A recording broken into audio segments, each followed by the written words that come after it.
Do you ever stop and wonder, when was the last time you felt truly free? Not free like a vacation day, not free like a long weekend. I mean genuinely, completely, unexpectedly free. The kind of free that hits you like a surprise gift before you even open your eyes in the morning. For millions of American kids in the 1970s, that feeling had a name. It was called a snow day. It started the night before. You'd go to bed with this electricity in the air. You'd press your face against the cold bedroom window and stare at the sky. If it was dark and heavy, if the clouds had that pewter gray color that meant business, your heart would pound. No internet, no app, no push notification. You'd fall asleep hoping, and that hope felt enormous. Back in the 70s, families had one TV, maybe a wood-paneled console sitting in the living room like a piece of furniture, and in the morning, that was your oracle. You'd stumble downstairs in your pajamas, hair a mess, and your mom or dad would already have the local news on, a man in a blazer reading school closings off a sheet of paper, one by one, alphabetically. Brookfield, canceled. Canton, canceled. Every name was a drumbeat. Your county was getting closer. Westfield Public Schools, closed. And then chaos, pure, beautiful chaos. The first thing you noticed when you stepped outside was the silence. In the 1970s, neighborhoods were loud. Lawnmowers, cars backfiring, kids on bikes.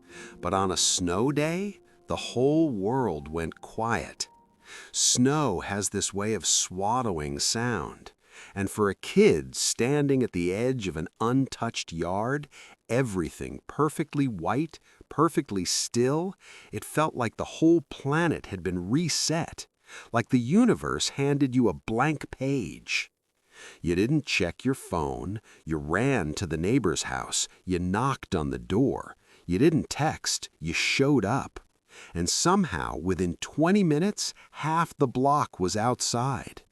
Kids in oversized hand-me-down coats, scarves wrapped 3 times around their necks by determined mothers, boots that weren't quite waterproof, but you wore anyway because who cares, it's a snow day.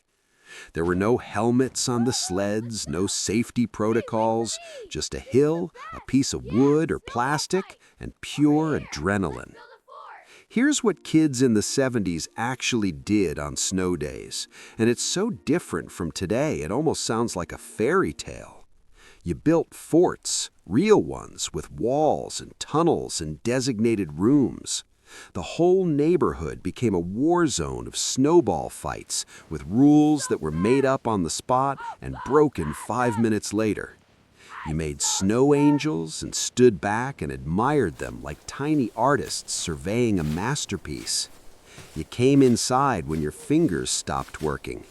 Your mom would have hot cocoa ready, not the fancy kind, the Swiss Miss packets with the tiny dehydrated marshmallows that never fully dissolved, and it was perfect.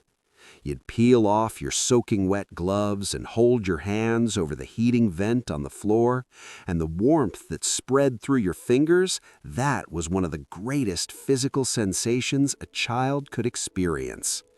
Then back outside, because the day wasn't done. There was no binge watching, no YouTube, no video games calling you back inside every 5 minutes. The outside was the entertainment. And because of that, you were present in a way that's almost impossible to describe to someone who grew up with a screen in their hand. Eventually, the afternoon would come. The light would start to change, that particular 4 p.m. winter light that's golden and fading and a little heartbreaking. You'd come inside for good, soaking wet, completely exhausted, happier than you'd been in weeks. And here's the thing about 1970s homes that people forget. They were smaller, more crowded. The family actually shared space. One living room, one TV, and on a snow day, everyone was home. Dad might be reading the newspaper by the lamp, Mom cooking something on the stove that smelled like warmth, siblings arguing over a board game, the dog asleep on the rug, and the snow still falling outside the window, silent and slow. There was no algorithm curating your experience. No one was trying to monetize your attention. It was just life. Slow, simple, real life. And somehow, it was enough. More than enough. The 1970s were a complicated decade for America. Watergate, gas shortages, Vietnam's long shadow, economic anxiety. But snow days existed outside all of that. They were a pocket of pure childhood, untouched by the adult world's worry. Kids in the 70s had freedom that would make modern parents nervous.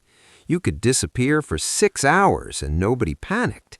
You figured things out. You got hurt sometimes. You got back up. You built resilience the way you built those snow forts, one heavy block at a time.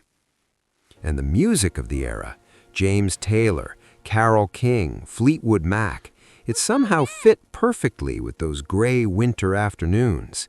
Your older sister might have a record playing somewhere in the house. You've got a friend drifting down the hallway. Snow days in the 70s weren't just days off school. They were a lifestyle, a philosophy, an unspoken agreement between children and the universe that sometimes the world should just slow down. Today, in 2024, snow days are disappearing. Schools switch to virtual learning, the laptop opens, the Zoom call connects, and the magic, that pure, sudden, unexpected gift, evaporates before it ever has a chance to form. Kids today are busier in ways 70s kids never were. Scheduled, structured, optimized. Their childhoods are managed. And I'm not here to say one era was better than another. Every generation has its gifts. But there's something about unstructured time, about genuine surprise, genuine boredom, genuine freedom that shaped an entire generation of Americans in ways we're still discovering. The 70s kids who built those snow forts, they grew up to build companies, raise families, create art. And they'll tell you those days mattered. Not because anything important happened, but because nothing important had to. So here's what I want to leave you with today. When was the last time you had an unexpected gift of time? When was the last time you woke up and the whole plan just disappeared, and instead of panic, you felt free? When was the last time you were so present in a moment that you completely forgot to document it? Do you remember what it felt like to be a kid with nowhere to be, nothing to prove, and an entire snow-covered world just waiting for you? Because here's the truth. That feeling doesn't belong to the 1970s. It belongs to you. It's still in there somewhere. Maybe it's time to go find it again. If this brought back a memory, a snow day, a childhood moment, a feeling you haven't thought about in years, drop it in the comments. I want to hear your story. And if you know someone who grew up in the 70s, share this with them, because sometimes the greatest gift you can give someone is a reminder of who they used to be.